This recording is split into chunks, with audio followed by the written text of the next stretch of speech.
So g'day, Webby here.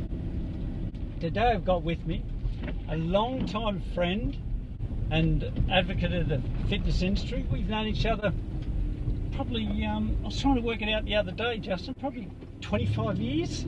Yeah, you start. I first met you when you were 5. At a gym called Active Health Club. Active Health Club. Actually, it was Active Fitness Centre. Exactly. And there you go. He's wearing a shirt. Can you believe it? I've had that shirt for 25 years. That's amazing. Eh?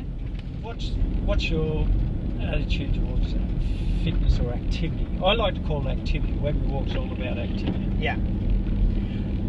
What do you do? Well, look, I'm a big fan of it, obviously, after being in the industry for 30 years.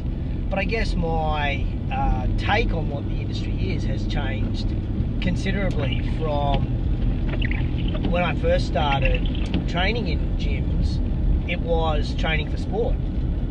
Okay. And trying to have a high fitness level to be able to compete at a semi-elite level of rugby.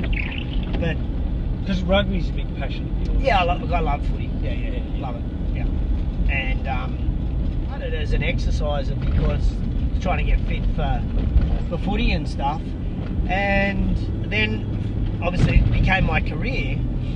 And then I exercised. And then I didn't exercise because I was working in a gym. Like, it sounds paradoxical, doesn't it? It does. You work in a gym, you'd think you'd use the product. But I was, like every other business person, Small business owner. too busy to work out. And the end result of that, in all honesty and candour, was I ended up suffering a chronic illness. And when I was in hospital, I was talking to the nurses. They kind of said, I said, what causes this? And they go, oh, well, we don't know. Officially, we don't know. But unofficially, it's a stress-induced illness. Mate, that's interesting. And I'm like, seriously, I don't get stressed. I love what I do. How do I get stressed? I love what I do. And the nurse said, well, I think you're stressed. I go, I'm not stressed. I don't feel stressed. I love what I do.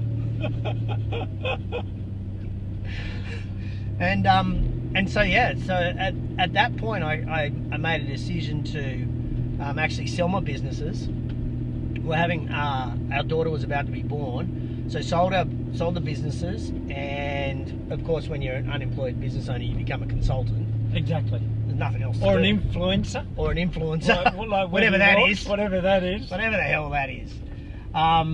So, and then that all of a sudden changed my view on what exercise was, to then changing it more to, using your word, activity. And so I started to move more and move more often. I actually think you look in better shape now than back then. Oh yeah, I do. I think I am stronger now. I'm certainly healthier now than I've ever been in my entire life. Because I remember at the time when you were diagnosed with illness, you had to change your diet. So obviously diet and food became a big part of your life. I wish I could say it did, but it didn't really. It was really just changing the balance in my life and giving myself, I guess, using the metaphor, giving myself time to breathe. Yeah, okay. I was breathing, but actually stopping, smelling the roses, and giving myself time out from life as we know it. And it was a really important decision to make, because we're all so busy, and I had every excuse under the sun not to eat well, or not to exercise, or not to move, or not to do whatever. But my health was taking a serious consequence. And that's one of the main reasons I do Webby Walks. I just give those hints and tips, and just try and say to people, you don't need to do much. You know, it's very, very little you need to do, but you need to make that small change can make a large difference in your life, large difference. And do you know the hardest thing for me? What? It was actually starting. Yeah. And like in our industry, that's what we talk about. We talk about the hardest step for someone about beginning some sort of activity program, whatever it is, the hardest step is taking the first step. And for me, as an ex-footballer who was strong and fit, going back and bench pressing 20 kilos when I was doing 100 kilos, oh, it's so hard. So hard, yeah. Mate, it was hard on your ego, it was hard on what you're actually trying to do, and the hardest step was starting, and the second hardest step was then sticking to it, like building it as a habit. Yeah. Next question for you, Justin, is, so what's your relationship with food? Come on, be honest. Well, I don't sleep with it, so it's a platonic relationship, but it is definitely love-hate. There's a lot of stuff I love, and there's a lot of stuff I hate. Yeah. And obviously that's the fuel that gets us through the day. And the better the fuel. You're talking about food, we've just gone past a bunch of cows. Oh, that lovely meat, I love my meat. Oh, yeah. I do. I'm still a meat eater. Yeah. I'm not a full-time meat eater. I've definitely changed it. You know, from when I was a kid growing up, it was meat and 3 veg every night for dinner. Same, exactly. Whereas now, I'm pulled it right back, you know, and mixed that up. I think, you know, variety when you eat is really important, because like when we grew up, it was meat, steak, chops or whatever, plus peas, carrots and corn, or peas, carrots and potatoes, or whatever it may be. Yeah. Now you have such variety in your food, and that keeps you interested in food.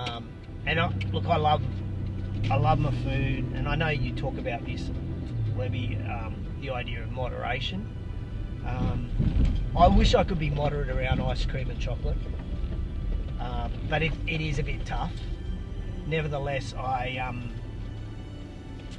do keep it down at least one day a week.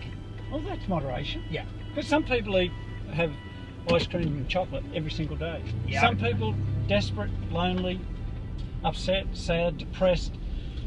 Are you an emotional eater? I am definitely an emotional eater. 95% of us are emotional eaters, and we comfort eat. You know, if you've seen that Webby Walks video of me and my fridge, in the top shelf of my fridge, every Monday night I boil up 6 or 8 eggs, a plate of baby potatoes, and I have raw corn cobs there, and they're my go-to snacks during the week, right at the very front of it, right at the very front. And so that any time I'm hungry and a snack, I jump on that, grab that, my go-to snacks. I think convenience makes it, that's the key thing, isn't it? Yeah. And like I cover all that in the videos if you go back through them, which I'm sure you have, Justin. I'm sure you've gone through the 143 that are currently on the YouTube channel. Not only have I gone through them, Webby, I have blown up a photo of you, and I won't tell the viewers where the staples are, but it is a centerfold in my office. There you go. Boom, boom. Because I'd like to look as good as you at your age. I never will. Oh, you're very kind. You're very kind. What the viewers can't see is that I'm only 4'2". You're always big stature to me. Oh yeah, but I'm very short. Big in my eyes. I'm one of those. What are they? Mesomorphs, short and stocky guys. Yeah, you are. So I've got to have a good diet, and I've got to have activity. Otherwise, I do put on weight. Yeah. I'm very conscious of that, and I carry a belly. I think that's what my father gave me. His belly, so I've got a belly, so I have to be really conscious of my activity levels as well as my food. Like anybody. Yeah. Exactly. Now finally, the third question. Great question. Great responses. Fantastic. Third question is, so Justin Tamsett, what are you really passionate about? There's so many things, but the thing that I'm really passionate about, to be honest and blunt, and not sound cliche, is I'm passionate about reducing the healthcare costs around the planet. And that sounds pretty deep, doesn't it? No. It's what I'm about. You know, more like the whole idea of the Webby Walks was just to try and influence people to make it change. But that's not a cliche at all. So for me, the way I look at it is, the world that we now live in, we have an aging population, we have a fattening population, and we have a sickening population. And in every country in the world, those three factors are influencing how much governments have to spend on healthcare. And so for me, I know that I grew up in an amazing world, but with a 10-year-old, Zoe's going to grow up in a world that may not have as many opportunities as I had, or indeed you had, in the 1800s, because we were spending so much money, or we are going to be spending so much money on keeping an ageing, fattening, sickening population alive. Yeah. So my job every day, I've got the best job in the world, because it doesn't matter where I work or what I'm doing. My job is to educate gym owners on how to reduce the intimidation of a gym so that the average person feels comfortable coming in and just moving. Because Doesn't matter what intensity, just moving. Just moving.